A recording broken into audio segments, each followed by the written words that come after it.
हज़रत अली बुज़दिल थे, एक बेगैरत थे।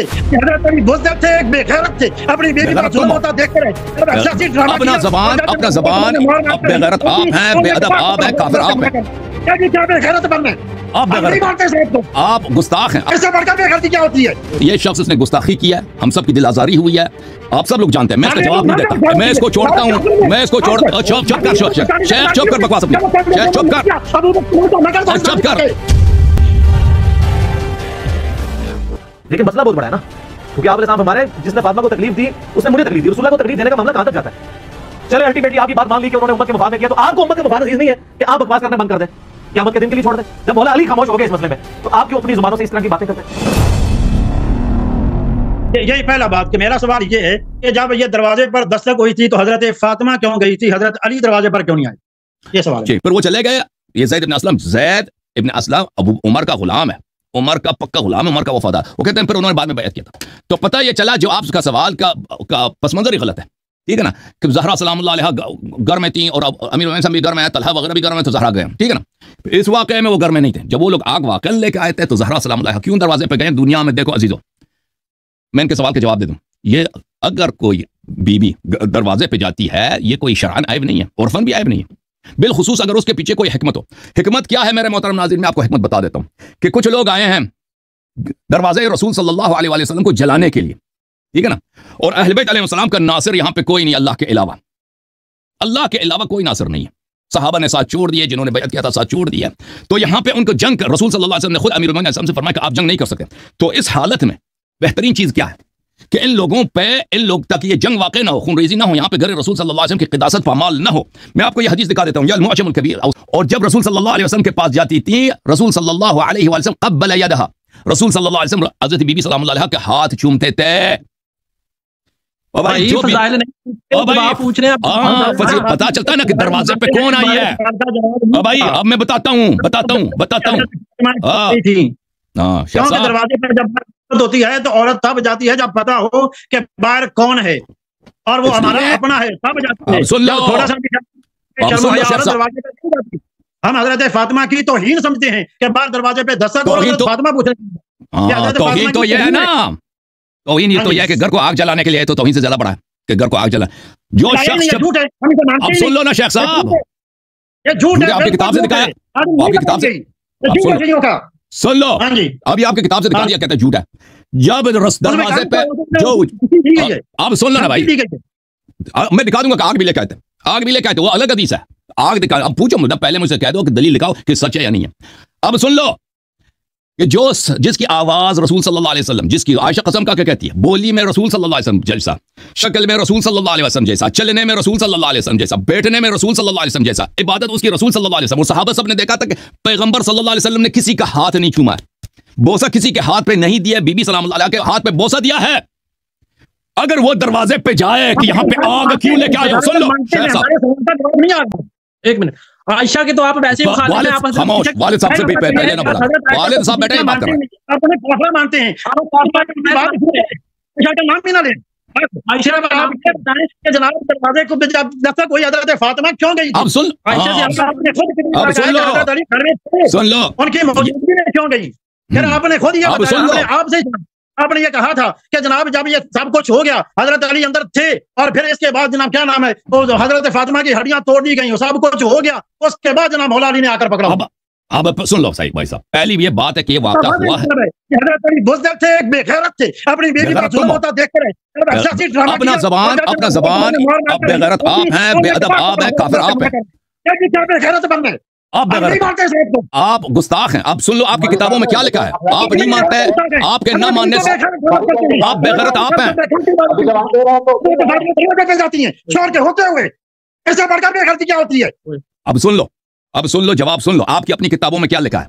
ये किताब है, देखें मेरे अजीज, ये शख्स इसने गुस्ताखी किया है, हम सब की दिल आजारी हुई है, आप सब लोग जानते हैं। मैं इसका जवाब नहीं देता, मैं इसको छोड़ता हूँ, मैं इसको छोड़, चुप कर शेख, चुप कर बकवास अपनी, शेख चुप कर, और चुप। अब किताबों की बात, दलील की बात हो रही है ना, आप कह रहे हैं आप नहीं मान रहे, तो मैं आपकी किताब से साबित करूंगा कि हुआ है। हम खामोश हो जाते हैं ताकि अपनी बात करें, लेकिन ये शख्स गाली देने के अलावा उसको कुछ आता ही नहीं है जी। हम भी क्या देते हो? अच्छा सुन लो मेरे मोहतरम नाज़रीन, यहां पर उसने अपने अबू जान को पीछे धकेल दिया। इनके अबू को दाढ़ी तो लंबी है, लेकिन मुआविया की भी दाढ़ी लंबी, अबू सुफियान की भी दाढ़ी लंबी थी, अबू जहल की भी दाढ़ी लंबी थी। अल्लाह लानत करे ऐसे सफेद दाढ़ियों पर जिनके दिल में सिवाय बुग़्ज़ अहले बैत अलैहिस्सलाम कुछ भी नहीं है। बीबी सलामुल्लाह अलैहा अगर दरवाजे पे आई है, न शरअन न उर्फन कोई हराम नहीं है। जो शबीह है रसूल सल्लल्लाहु अलैहि वसल्लम है, इसलिए कि हम जंग नहीं करना चाहते, तुम यहां से वापस चले जाओ। बेहतर यही है कि वो दरवाजे पे आ जाएं ताकि हुज्जत तमाम हो, ताकि इस घर पे हमला ना हो। परे हट, अपने अबू को बात करने दे। मैं ऐसे गुफ्तगू करना चाहता, लेकिन ये गुफ्तगू इल्मी गुफ्तगू के लायक ही नहीं है भाई। जब गाली दे रहा मौला अमीरुल मोमिनीन अलैहिस्सलाम को, इससे क्या मैं गुफ्तगू करूं? अगर आप इसको डीप डिक करेंगे, दुनिया की जितनी किताबों में सैयदना उमर पे ये इल्जाम लगाया गया कि वो नाउज़ुबिल्लाह हजरत फातिमा के कातिल हैं, उसकी असल एक ही सनद है, एक ही किताब है जिसे सारों ने ली हुई है, और वो किताब है सुलैम बिन कैस हिलाली की। उर्दू में हम सलीम बोलते हैं, ये लफ्ज़ सुलैम है अरबी में। ये कहते हैं हजरत अली के असहाब में से था, ताबी था, उनके साथियों में से था। जब हज्जाज इब्न यूसुफ ने शियाने अली के ऊपर जुल्म किए तो ये छुप के अब्बान बिन अबी अय्याश के घर में इसने पनाह ली। पूरी जिंदगी उसके साथ रहा, मरते मरते ये किताब उसके हवाले की और कहा कि मैं तो जा रहा हूं, तो ये किताब अमानत है तेरे पास, उम्मत तक पहुंचानी है। उसके बाद अब्बान बिन अबी अय्याश उस किताब से रवायतें बयान करता था। अब ये नहीं पता कि ये रवायत उस किताब में लिखी भी हुई थी कि नहीं, है वो खुद से बयान करता था, क्योंकि अब्बान बिन अबी अय्याश खुद कज़्ज़ाब है। कज़्ज़ाब बंदा अगर रवायत बयान कर रहा हो तो उसकी ऑथेंटिसिटी खुद ही खत्म हो जाती है। अब्बान बिन अबी अय्याश वो है जिसको सही मुस्लिम के मुकदमे में इमाम मुस्लिम ने लिखा है कि ये कज़्ज़ाब झूठा रावी है। बल्कि दो तबा ताबईन आपस में मुलाकात करते हैं तो और वो उसको बताता है कि मैंने जो है वो 1000 से ज्यादा हदीसें अब्बान बिन अबी अय्याश से सुनी है, और वो कहता है फिर मैंने नबी इस्लाम की ख्वाब में ज़ियारत की तो आपने सिर्फ 5 या 6 हदीसों की तस्दीक की, बाकी सब पे आपने फरमाया मेरी हदीसें नहीं है। अब्बान बिन अबी अय्याश का ये हाल है। ये 140 हिजरी में या 146 हिजरी में फौत हुआ है। कज़्ज़ाब।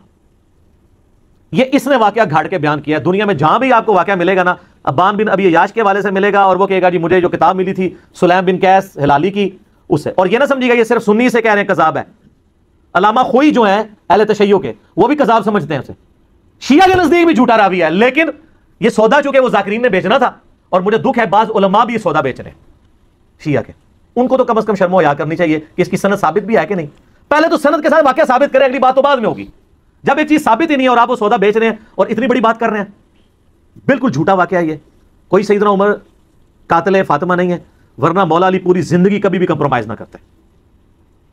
मौला अली को ये हदीस नहीं पता थी, बुखारी मुस्लिम दोनों में हदीस है, फातिमा मेरे जिगर का टुकड़ा है, जिसने फातिमा को तकलीफ दी उसने मुझे तकलीफ दी, और जिसने फातिमा को कत्ल किया हो मौला अली उसके साथ हो, और अपनी बच्ची का रिश्ता उम्मे कुलसूम का उसको दे दें। और ये वो चीज है जो शिया की किताबों में मौजूद है। वो तावील करते हैं कि जी वो जबरदस्ती लिया था, इनकारी कोई नहीं है। ज़ाकिरीन इनकारी हो जाए, ज़ाकिरीन तो है ही जाहिल है ना, उनके पास तो इल्म है ही नहीं है। हजरत उमर चाहते थे मेरी अहले बैत के साथ निस्बत काम आए, मुझे क़यामत वाले दिन, तो हजरत अली से उनकी बच्ची का रिश्ता मांगा, तो ये सुना होता। फिर हजरत अली रज़ियल्लाहु तआला अन्हु चीफ जस्टिस का ओहदा कबूल करते हैं हजरत उमर के दौर के अंदर कि तू मेरी बीवी का कातिल है तो हाँ मैं तेरा ओहदा कबूल करता हूं। और नाजुल बलागा से मैंने खुतबा बताया, जंग कासिया में जाने से रोका ही मौला अली ने कि उमर अगर तू मारा गया तो पीछे हमारा सत्यानाश हो जाएगा। उनकी जान को कीमती समझते होते, अपने बीवी की कातिल, और बीवी नहीं सिर्फ जन्नती औरतों की सरदार।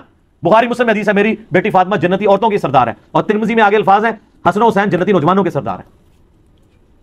तो हम तो मौला अली के साथ खड़े हैं भी अलैहिस्सलाम। वो शेखैन के साथ रहे, खुलफाए सलासा के साथ रहे। मेरा यूट्यूब पे क्लिप है खुलफाए सलासा की शान मौला अली की जुबानी नाजुल बलागा से, सुन्नी किताबों से नहीं, शिया की नाजुल बलागा से। लाखों लोगों ने देखा है, एचडी कैमरे में मैंने सारे खुतबात दिखाए हैं। ये बिल्कुल झूठ है कि वो नाउज़ुबिल्लाह सैयदा फातिमा के कातिल थे, और कहते हैं दरवाजा फेंक दिया। अल्लाह के बंदो, दरवाजे तो उस टाइम वैसे ही कोई नहीं थे। हाँ मैं कुरान से साबित करता हूं, कुरान में आया जब किसी के घर जाओ तो इजाजत लो, आला होना चाहिए था दरवाजा खटखटाओ, क्योंकि अगले जमानों में अभी भी गांव एरिया में आप चले जाएं तो सिर्फ पर्दे लटके होते हैं, बाहर से सिर्फ आवाज लगाते हैं मैं अंदर आ सकता हूं, औरतें पर्दा कर ले चले जाते। इसीलिए तो मुस्लिम शरीफ में हदीस आती है ना कि नबी इस्लाम की चारपाई के नीचे वो एक कुत्ते का पिल्ला चला गया था, तो हज़रत जिब्राइल अंदर ही नहीं आए थे, तो वो सगे मदीना कैसे पहुंच गया अंदर? सिर्फ पर्दा होता था, तो दरवाजा को नहीं गिराया, वो पर्दे ही होते थे, दरवाजा वगैरह को नहीं गिराया। ये बिल्कुल जाली बात है, झूठी बात है, और ये फिट इन नहीं बैठती है। बाकी रह गया बागे फतक वाला मसला, उसके ऊपर भी मैंने मुख्तसर गुफ्तगू की थी कि ये मैनेजरियल इशू था। इसको अगर आप उस हवाले से वैसे लेंगे तो मेरे भाई फिर मसला जो है वो अबू बकर उमर का नहीं है, मसला फिर मौला अली का भी बन जाएगा, चाहे वो उम्मत के मफाद में भी हो। लेकिन मसला बहुत बड़ा है ना, क्योंकि आप अलैहिस्सलाम फरमा रहे हैं जिसने फातिमा को तकलीफ दी उसने मुझे तकलीफ दी। रसूलुल्लाह को तकलीफ देने का मामला कहां तक जाता है? चले अल्टीमेटली आपकी बात मान ली कि उन्होंने उम्मत के मफाद में किया, तो आपको उम्मत का मफाद अजीज नहीं है कि आप बकवास करने बंद कर दें? क़यामत के दिन के लिए छोड़ दें? जब मौला अली खामोश हो गए इस मसले में, तो आप क्यों अपनी जुबानों से इस तरह की बातें करते हैं? तो बात कहां से कहां चली। मौला अली अबू बकर के साथ भी रहे, उमर के साथ भी रहे, उस्मान के साथ भी रहे, रज़ियल्लाहु अन्हुम अजमाइन व अलैहिमुस्सलाम अजमाइन। लिहाजा अगर ये सैयदना उमर कातिल फातिमा होते, नाऊज़ु बिल्लाहि मिन ज़ालिक, तो ऐसा मामला ना होता। झूठ ना बोला जाए, मसाइब को चस्का लेके बयान करना बगैर सनद के, और इसमें बिल्कुल इल्म की परवाह ना करना और जज्बात के साथ खेलना लोगों के, ये बिल्कुल इल्मी जुल्म है।